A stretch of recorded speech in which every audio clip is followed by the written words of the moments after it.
Good afternoon, everybody. It's that time of the day where we say welcome to the Israel Brief, brought to you by Lay of the Land. With me, your host, Rolene Marks. We do this every Monday to Thursday. Now, where can you find us, you ask? Well, I'll tell you. We're on our Facebook page at Lottle's site and on YouTube at the Israel Brief. But let's get into those top stories. And I know many of you in the United States have kids that you would like to send to Israel on birthright.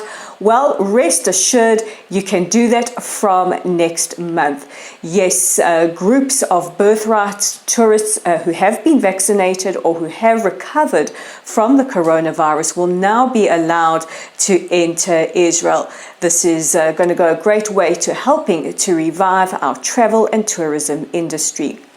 Meanwhile, Israel has announced that we will be dispatching a team of medical experts to Ethiopia to help the country with rising coronavirus cases. The mission leader has said that Israel has a moral and ethical duty to share our knowledge and our experience, and a team will be dispatched in 2 weeks' time, where they are likely to stay in Ethiopia and help for 2 weeks. Meanwhile, India has appealed to Israel for coronavirus aid. This is as the numbers increase and the visuals that we are seeing coming in from India are really disturbing indeed. And Israel's coronavirus chief, Professor Nachman Asher, said it is very likely that Israel will be dispatching medical experts to our Asian ally to help them through this crisis. He says one only has to look at the rising numbers in other parts of the world to know that we are far from out of the pandemic.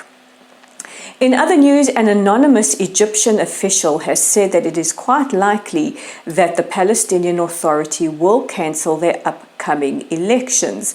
These are elections for who will be possibly new leaders in Palestinian-controlled territories in the West Bank. Now, the Palestinians preemptively tried to blame Israel for this, saying that Israel would not allow election ballots in East Jerusalem. Israel has denied this. However, the official went on to say that the likely reason for this cancellation is that it could see Hamas overtake Fatah for control of the West Bank. This could have quite dire ramifications for Israel and the Palestinians who live there under the auspices of the Palestinian Authority as well. In Israel, we have only several days left for the Prime Minister to cobble together his coalition. And while we haven't heard too many details, we think that political parties are trying to keep mum and not speak too much to the press.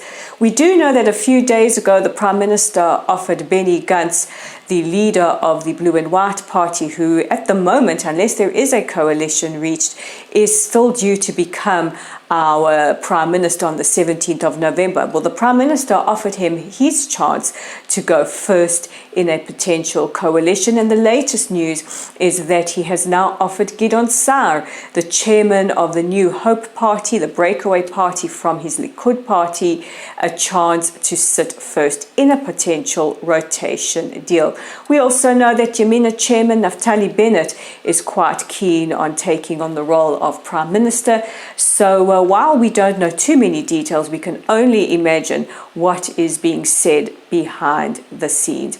And our final story is one that is proving to be quite explosive, and this comes as news has leaked that former US Secretary of State John Kerry is alleged to have notified the Iranians, or at least the Iranian Foreign Minister Zarif, of an impending strike on Iranian targets in Syria by Israel. This came as John Kerry was still Secretary of State, and alludes to a speech that he gave then talking about these 200 impending strikes.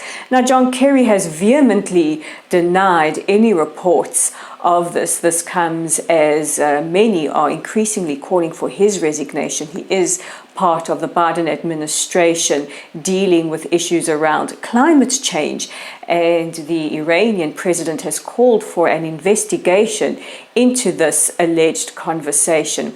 Now, what is interesting, in an op-ed in the New York Post today, the writer accuses treason of going so far, John Kerry, so far as to possibly committing treason, saying that this is not the way you treat an ally like Israel.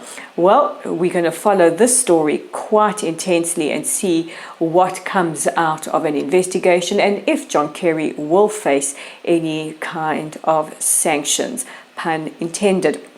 So those are your top stories making headlines in Israel today. Don't forget to check out our website at www.layoftheland.com. There'll be an article up soon on Steph Overtime. He is a national treasure here in Israel. You can read all about it there, and soon to be posted on our Facebook page. While you're on our Facebook page, give us a like or a follow. We have an excellent article up there by Advocate Craig Snoyman on the Sarah Halimi issues. He looks at it from the advocate's perspective. It is also on Twitter. We're tweeting it out. While you're on Twitter, why don't you interact with us? And better yet, follow us at Lay of the Land 5. On YouTube, we're at the Israel Brief. All you have to do is click on that red subscribe button. And I think that pretty much covers all our social media. So join our community. It's growing by the day, and we would love you to be a part of it. Meanwhile, all that remains is for me to wish you a lovely rest of your day. And we'll chat again and talk news and news headlines this time tomorrow.